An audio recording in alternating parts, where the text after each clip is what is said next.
Welcome back to 5 Things. I'm Ryan, here with Man Vs Meeple, and I'm talking about 5 of my favorite space games. I've always liked the possibilities that come with science fiction. The idea of exploring new planets, getting on a spaceship and heading out to the great unknown and having no idea what's gonna happen to you. I've always dreamed when I was a little kid of being, a space pirate out there exploring new regions, getting into battles in space and all these things that are never gonna happen. Star Wars, Star Trek, Battlestar Galactica, Cowboy Bebop. These were the shows that raised me, and I have loved the concept ever since.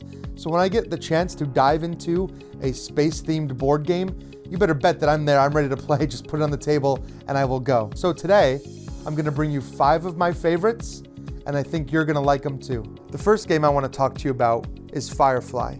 Now this game is based on a really popular television show that many of you have probably seen. I love the idea of these basically cowboys, outlaws, out there flying through space with a devil-may-care attitude, doing jobs, pulling heists, making money. They're working on both sides of the law. They're crossing their enemies. They're doing daring heists. And at the end of the day, they're just trying to keep their ship flying. And this board game really captures all of that in a really thematic way. The game comes with a ton of content and a huge board, but if you're a real fan and you want to just keep exploring, it comes with 2 huge expansions that add a ton to the game.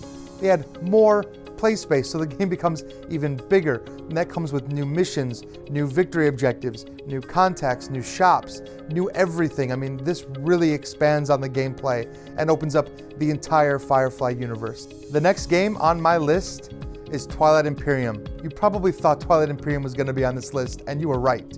This game is one of the epics. It's been around forever. You've got warring empires, you've got huge armies traveling through the sky, you've got the ability to build massive fleets and have epic battles, you've got space politics, exploration, you've got unique races that all contribute something different. There's no other game out there that's going to make you feel like you're part of a giant space opera the way Twilight Imperium does.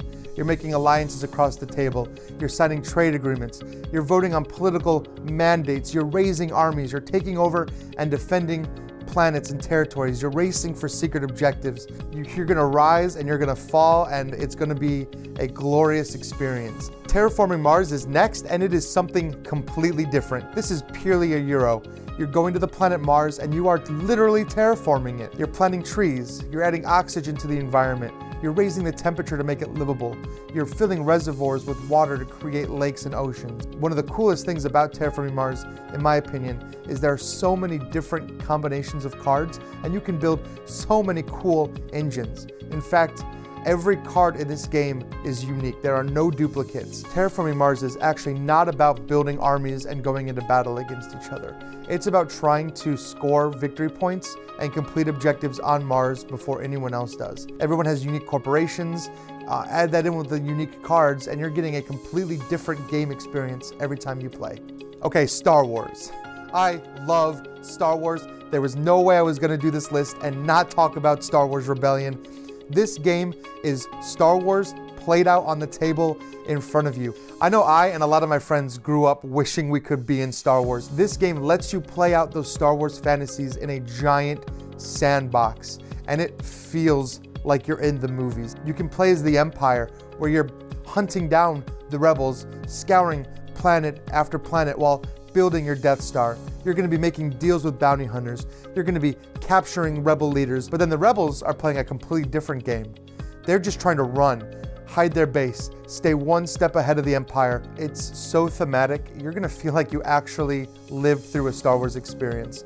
I mean, the decisions you make are gonna create some really cool moments. And every game I've played has just come right down to the wire, and it's always ended in some kind of climactic, exciting way. You've heard us talk about this game. It is one of my favorite games right now, and probably my #1 space game currently, and that is Pulsar 2849. Before you go judging and telling me, hey, this game's only a year old, I know it is, but it was one of the best games that came out last year, and it is one of the best space games I've ever played, and I can't stress that enough. This game belongs on your shelf. It's going to be a classic. This is a dice drafting game that does dice drafting in a way I haven't seen before, and it plays with that concept in a lot of really cool ways. Dozens of things you can do with your dice, from researching technologies, moving a ship around a board, harvesting energy from dying stars, researching projects back at your headquarters, sending out transmitters into space. There are a lot of different ways to score points in this game. Everybody's going to be using a different strategy.